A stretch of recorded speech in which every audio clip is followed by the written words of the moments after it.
Hi everyone. I have a very important announcement to make. It's time to fuel up and geek out with Kilobytes and Caffeine. This is Kilobytes and Caffeine Talking Nerdy, episode number 2, Adventures in Picnic Land. Now, you might ask yourself, okay, what do you mean by Picnic Land? Well, in IT, we refer to some users, as ID10Ts. And personally, I take issue with IT professionals calling their users that. Personally, I prefer to use the term picnic, and that stands for problem in chair, not in computer. So tonight, I want to share a few stories with you all about a few picnic errors that I've had to deal with over the years. Now, I want to go into this subject a little bit because some people have knowledge gaps in certain areas does not mean that they're not an intelligent person. I go to IT conferences and I hear other sysadmins call their users all kinds of things, and personally, I don't feel that way. And I'm not just saying that because I know a few of my colleagues are going to most likely watch this video and some of the videos in my series, but I honestly feel that way. Just because somebody has a knowledge gap in one area does not mean that they're not intelligent, or it doesn't mean that they are stupid or anything like that. Because honestly, there are places where I have knowledge gaps. There are places where everyone has knowledge gaps, and I can't really hold that against someone. Mostly because the people that I run into often have knowledge gaps in tech areas. That's what I'm here for. That's why I have a job. That's why the company I work for pays me to come in there and fix things, set things up for people. So, wanted to talk about a few of these picnic errors that I had and share with you a few stories. Years ago, when I was private consulting, I had a customer that was a really good customer, gave great referrals. This particular customer was a nurse, and she was very well respected, very easy to talk to. She called me. I didn't have time to take her phone call, but once I called her back, we chit-chatted and everything. Real nice, real personable, and I could tell that she wasn't an ID10T. The issue with her computer was that she said that it had spyware. Now, this was in the late 2007 time frame, and her machine had Windows XP on it. And as I found out when I arrived on site, she still had dial-up internet access. So it was very, very, very, very out of date as far as Windows updates go. And after talking with her a little while, I saw the machine had a lot of pop-up ads and stuff like that. And I told her it would probably be in her best interest just to let me completely reformat the machine. I said I could go ahead and put all of the current Windows updates on it. I believe it was one service pack behind, so I was able to catch that up. I said ultimately this will catch you up on all these updates. That way, when your computer goes to update on dial-up, it doesn't have to try to get some of these heavier updates. And I even offered to bring her system in periodically just to let it run Windows updates on my high-speed internet access. And, she agreed to that, so I went ahead and picked up her system, brought it back to my office, backed up her profile. I mean, honestly, this was a very cut and dry repair. Once I got her system back to her, everything seemed fine. I had installed Google Chrome on it, and whenever I dropped her system off, I pulled up Google Chrome. We went to a few websites. I told her that I recommended that browser for her internet situation just because I thought it ran a little bit faster, even over dial-up, than the other browsers. And she agreed and said that she was going to start using that one, and that was the end of that. I handed her her invoice. She paid it, wrote me a check, even gave me a hug. We parted company. She calls me back, and then I could tell she was irate. She said, "You need to come out and fix this computer." And I said, "Okay, well, what's going on?" She said, "It's got spyware on it again."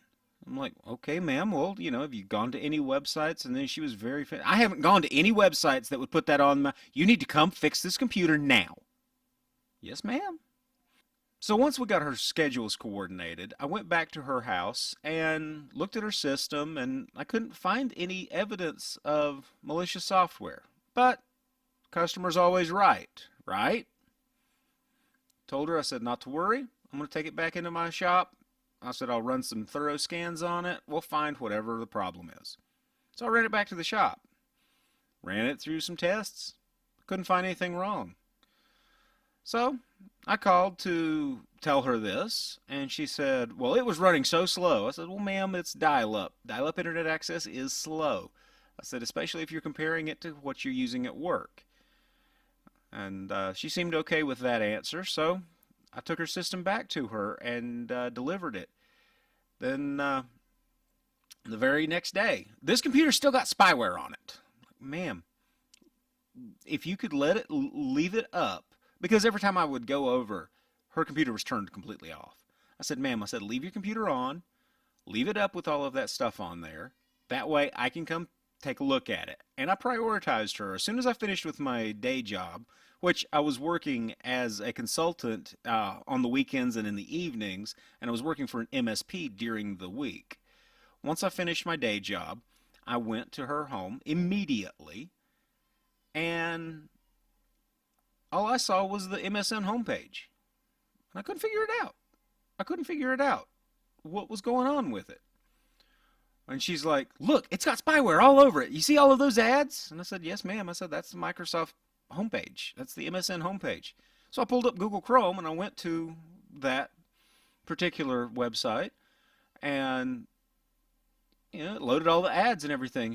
And at this point I had closed Internet Explorer, but she was looking around. She's like, I don't see any spyware on this. And I was like, ma'am, so this is all the same advertisements and everything that you were pointing out. She said, no, it's got spyware on it. I said, ma'am, can you show it to me, please?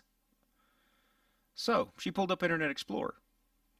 Now, I don't know if you remember Internet Explorer back in the earlier days. Trying to remember which version this was, whether it was about 6, 7, or 8. But Internet Explorer had this interesting little feature. Every time it would do a page load request, it would make a little snapping sound. And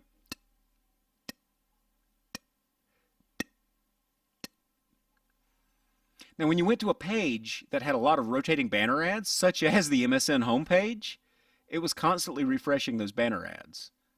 By doing that, it was constantly making that snapping sound. So she brought up the MSN homepage in Internet Explorer. It started making that snapping sound, which didn't trigger anything out of the ordinary for me because I was expecting it. And then she's like, see, there, spyware. And I said, ma'am, are you referring to that snapping sound? And she said, yes, that's spyware. I said, no, ma'am, it's not. I said, I don't know who told you that, but they're incorrect. I said, that is just the way Microsoft's Internet Explorer loads pages. So then I went to several websites and I showed her every time I would click a link, it would make that snapping sound. Every time I would hit refresh, it would make that snapping sound. It was a normal function. She had a knowledge gap. Afterward, she seemed a little embarrassed about it, apologized to me. She didn't pay me for the extra trips that I went out there, but that's par for the course when you do private consulting. But still, that is a knowledge gap that she had.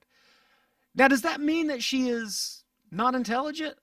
No. As a matter of fact, I tell people, no, you know what? You guys are smarter than me. You guys have it together. I'm still trying to figure everything out. But, I'm good with technology. I'm confident in my skill set. I have knowledge gaps. You can ask my wife. I cannot boil an egg. Seriously. Even with her supervising me, I cannot boil an egg. So, brings me to another customer that I had. This guy was an amazing salesman. I mean, seriously. I honestly used to emulate him when I would go out on sales calls, especially whenever I was trying to do a very big pitch. This man, he was very professional in his mannerisms and everything. He had bought a few used laptops from me, and I'd recommended him buy one from a supplier of mine. And when it came in, It did develop a small problem. At this point, I was working for another MSP, and I specialized in Dell equipment, and that's what he had ordered on my recommendation. Well, he called me out to do a service call for a printer. And while I was there, I was using his system. I was actually kind of impressed with the hardware, but it was really, really slow.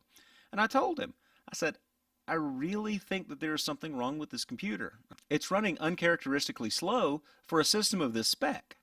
So I ran my Dell diagnostics, which are the EPSA diagnostics if you're familiar with them, and what do you know? The hard drive was bad. And I told him this. And he said, well, what does this mean? And I said, well, the hard drive is bad. I said, there's no warranty on it, unfortunately, so we're going to need to put a new hard drive in it. And he's like, I just can't be without it that long. He's like, I'm patient. I'm fine with it being slow. And I told him, I said, listen, you really need to replace the hard drive. Otherwise, you could be looking at a data loss situation. He said, oh, no, don't worry about it. And he held up a flash drive and he said, I've got one of these. I said, okay, that's great. I said, just keep everything backed up and you should be fine. I said, but we really need to schedule replacing the hard drive in this unit. And he said, oh, okay, I'll get to it eventually. And I could tell that he was putting me off. At this point, I had been working with him for the better part of a decade, so I kind of knew when he was going to actually follow up on something. Not long after that, I was over there for another service call, and I noticed the machine running even slower, and I told him, please, let me replace the hard drive in this unit. I am terrified you're going to lose your personal data, or worse, your business data. Because this was his business computer. This is how he operated his business. I'm fine, held up his flash drive. I've got this. I've got everything backed up. Okay, not a problem. I didn't question anything. Then I get the phone call. He calls me. He's frantic. His computer's saying that no operating system found. What do I do? And I told him, I said, you remember that hard drive I told you we needed to replace? Now's the time. He said, oh, okay, well, go ahead and order it. He was out of town at the time, unfortunately. So he told me, go ahead and order it, and when I get back, we'll put it in. Thank you. Well, when he got back, I arranged to come over that evening, and I went over and I put the new hard drive in. I started installing Windows, and I had his old hard drive plugged into an adapter plugged into my laptop, and I was trying to recover data from it, and it was just not reading. At least you have this flash drive that you've been backing everything up to. I said, can I take a look at it? That way I can make sure that I've got everything ready once the hard drive finishes. And he said, yeah, sure. So he hands me the flash drive, and I put it in my computer, and it's blank. And I'm like, what happened here? And I asked him, I said, how are you backing this up to your flash drive?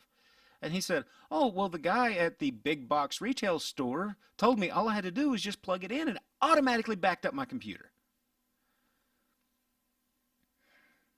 I said, so all you've been doing is just plugging it in? He said, yeah. He said, I'd plug it in, I would see it flash, I would wait until it stopped flashing, and then he said that that's how it was backed up. So I put it back in my drawer. So he didn't have a backup. Now, I used to be a data recovery specialist, so while this was more of a chore for me to have to do, wasn't that big of a deal. I was able to eventually recover his data. And of course, he really didn't like the bill whenever I had to send that to him. A little bit of prevention could have fixed that, but it was a knowledge gap. Maybe that was on me for not explaining to him well enough that if you leave a computer with a failing drive like that, that eventually it's going to fail and you're going to lose all of your data. Maybe that was on me. But to me, I saw that as more of a knowledge gap on his part. He said he was patient. He could deal with it. I wasn't just trying to speed up his computer or trying to make another sale. I was trying to save him the hassle of having to deal with data recovery. I mean, ultimately, I was trying to save him money by having him spend a little bit. But what do you do? Now, I bring this up because, again, I work with a lot of people who are in their respective fields absolutely brilliant. But just because they are brilliant in one area doesn't mean they're going to be brilliant in every area. There's always knowledge gaps. Just remember, these are just picnic errors. The problem may be in the chair and not in the computer. But the real problems arise when we think that they're ID10Ts. I hope you enjoyed this video. If you did, click the like button, comment below if you want to. Don't forget to subscribe and hit that post notification bell so that you can be alerted the next time I upload another one. I really enjoy making these videos, and I hope you enjoy them as much as I do.